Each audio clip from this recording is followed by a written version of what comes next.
Fox News is confirming that President Trump is set to sign a historic executive order later today. This is on top of that rare earth minerals signature. And this would establish that our country would have a first ever official language. That would be English. Now, Trump's order will declare English as the national language of the United States. It also rescinds a Clinton-era mandate that requires federal agencies and recipients of federal funding to provide language assistance to non-English speakers. This move is something the president promised to voters on the campaign trail, where he talked about uniting the country under one language a little over a year ago. We have languages coming into our country. We don't have one instructor in our entire nation that can speak that language. These are languages. It's the craziest thing. They have languages that nobody in this country has ever heard of. You know, it's interesting, Tommy. We've never had an official language in the country. We will, I guess, starting today. We know 30 states have said English is the official language. And J.D. Vance, interestingly enough, as a senator, proposed an act to do just this. Ended up not going anywhere. Some folks might look at this as small or petty, kind of like the Gulf of America. But for me, it's really Donald Trump saying, we're going to put America first. And let me show you all the ways we're going to put America first. We're going to respect that our language is English. We're going to call it the Gulf of America. We're going to be proud of our country. The apology tour for the United States is over.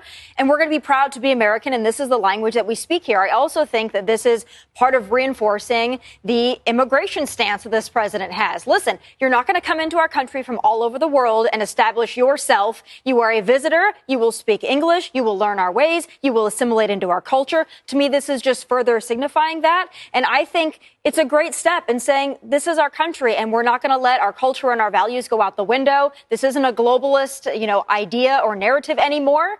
And I think it's great for the America First agenda. And Emily, we're a diverse nation. That's very obvious. But we are also a nation, according to the Census Bureau, where 78% of households use English as their primary language. So this is kind of solidifying something that is, in fact, very much the case for the majority of U.S. households. Right. And some argue, look, it's obvious. We're part of the Anglosphere anyway. This is, how it's sort of been. So why are we concretizing what already has been in existence? And I think that the argument over efficiency and this commitment to stewarding our taxpayer dollars is where the crux of the argument would be best made. So if this means that all court documents and all everything and all the money that we pay in the millions of translations, if that sort of only puts that onto an as-needed basis, is that cheaper? Great. Is this something then that will be sort of streamlining the judicial process and a lot of the administrative beast process? And if so, I think that, frankly, that's quite easier. But I hope, a lot of people, I think, are going to thwart this. Critics will thwart this and call it a racist undertone, when the reality is that it's simply, I think, for streamlining efficiency, an important note to make about the unity under this U.S. American flag. But I think as long as we're not wasting money and saving money, then it's a great argument. And Steve, assimilation has always been a part of the idea behind U.S. immigration. That is why there is a requirement that you demonstrate an ability to read, write, and speak English on a naturalization test. Absolutely. Because we're in the land of the free, I think it's always been felt that you should be able to, you should be free to speak whatever language you want to. A friend of mine out in New Jersey, his father-in-law died about 2 weeks ago. To the day he died, in New Jersey, every day he lived there for 50 years, he spoke Croatian. And he lived a kind of a narrow life because there weren't many people who spoke Croatian. But that's just one of the things that goes on. When I went and passed my New Jersey driver's license test, there was a question, do you need a translator? And I think there were like 30 or 40 different translators of different languages who could assist me. But ultimately, it comes down to, if you want to be in the United States, to your point, Kayleigh, to pass a citizenship test, you have to be able to read, write, and speak English. It's just the cost of admission to this great big club. Jerry. Right. And, I'm kind of surprised we haven't done this already, right? That was my shocker at reading this story. Same. But I will say one thing. This is one of the problems that Europe has had in integrating all the immigrants into their culture.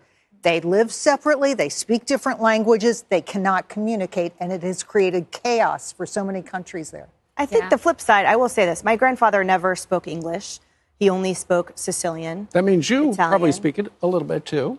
Well, I'm from the generation where my dad wanted us to be Americans, so he didn't want us to speak what he thought was a dying language. So it was hard for us because I couldn't understand what my grandparents were saying. So I can get the gist, but And I think at the time, those homogeneous communities were important. But you can argue now that the extreme complexity and diversity means that this is a move toward a commonality that everyone can share rather than those distinct groups that needed that comfort zone to thrive. Well, be bilingual. That's great. Speak 2 languages. Yeah, Speak 3 languages. That's fine by me. But one of them should be English. Yep. And President Trump said the goal here is unity, according to the White House readout that was provided to the Wall Street Journal. 250 years, no national language. That changes today. Ding dong.